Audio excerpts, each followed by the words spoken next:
Hi guys, welcome back to the channel. Today we're going to look at the Ruthven Tower apartments. Now these apartments were built by the National Housing Trust, and there was a lot of discussion about them as to whether NHT should have built them, the cost, who could afford them. So an article came out recently. The apartments are now finished and the keys were handed over. So let's take a look at the article about these apartments and then we will discuss it after. So the National Housing Trust has completed phase 1 of the Ruthven Tower Apartments complex in Kingston. The 8-story development, situated on 3 acres of land at 1-3 Ruthven Road, comprises 86 units consisting of 72 one-bedroom and 14 two-bedroom apartments. Six of these have been reserved for public sector employees. The complex will also comprise a storm water drainage system, fire hydrants, underground and roof potable water storage tanks with distribution network, and a standby generator for common areas, lighting and elevators, among other amenities and features. Prime Minister, the Most Honorable Andrew Holness, who has portfolio responsibility for the NHT, presented keys to several of the successful applicants during a handover ceremony at the complex. He noted that the entity received 389 applications between November 12 and 16, 2021, from which 80 eligible contributors were selected. The Prime Minister indicated that 58% of those selected were women, with 66% falling within the age range 25 to 40. He also pointed out that all the recipients were NHT contributors. I make this point because it is important that we acknowledge that the NHT contributors come from all walks of life in our society, he stated.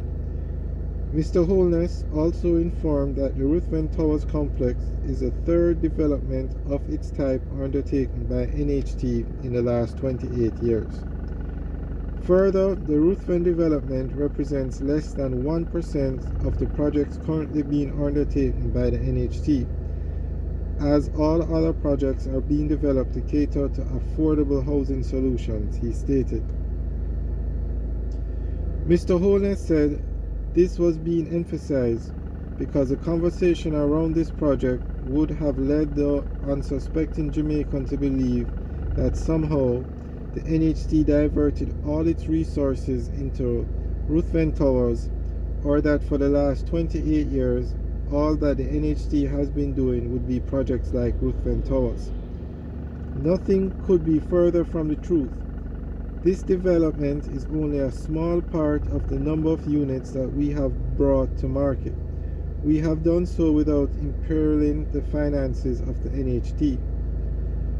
We have done so primarily by utilizing the existing capacity and resources of the NHT, he added.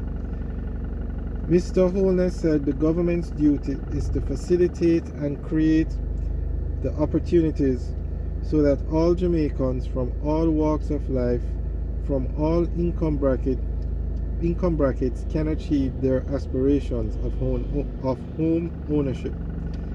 He noted, however, that the narrative on the matter is invariably unreasonable and without research, where people just make wild comments that change the public mood and become a distraction from the project Jamaica that we have to keep our eyes on. The Prime Minister assured that the NHT's board and management were given a simple policy directive to build houses. There should be no reason why someone who can afford a $40 million home should not get the opportunity to buy his $40 million home, just as long as you are ensuring that the man who can only afford his $8 million home gets it too, he emphasized.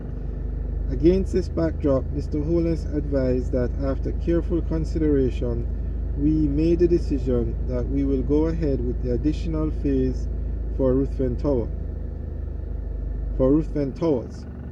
Subject to layout modifications within the allowance for habitable homes, in phase 2, we will be able to put on the market approximately 234 more units, he informed. Meanwhile, Mr. Holness is commending the new homeowners, indicated that their acquisitions were arguably the most significant investment you will make. That investment will break any intergenerational poverty that may exist, because now you have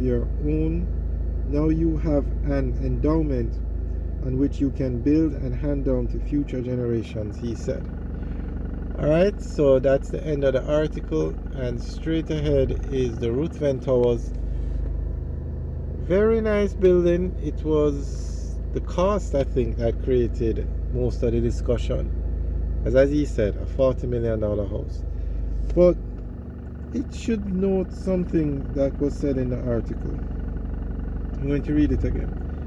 The complex will also comprise a storm water drainage system, fire hydrants, underground and roof potable water storage tanks.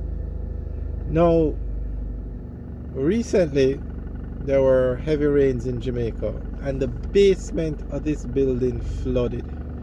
So they said the complex will comprise a storm water drainage system. I'm not sure what happened, but there were videos circulating around the internet of this building where the cars in the garage were literally, the water was so high that it came up to the door of some of the cars. Also, videos were circulating of them putting up, sandbags around the entrance to the facility. Sandbags. So I really am not sure what happened to that storm drainage system, because, okay, we're going to drive up there and take a look. Though the ground level of this building, you have to drive down to go into it. We're going to show you. Actually, we actually have videos up on the channel of driving into the parking lot, and so you can check it out. But this building has 2 entrances. Okay, but before we go there, on the right over here is where they're going to be building phase 2, which is 234 units. So I mean, it's good. Okay, now this side, when you enter, you go up, but I'm going to show you the other side now, where you literally drive down. So all the water that comes down goes, okay, straight ahead. Now on the right is the main entrance, and as you can see, we're going to stop so you can see it. It goes down. See, oh, look there, those are some of the sandbags that were used. There they are. But it didn't work because the basement still flooded. Okay, so let's do this. Here you can see,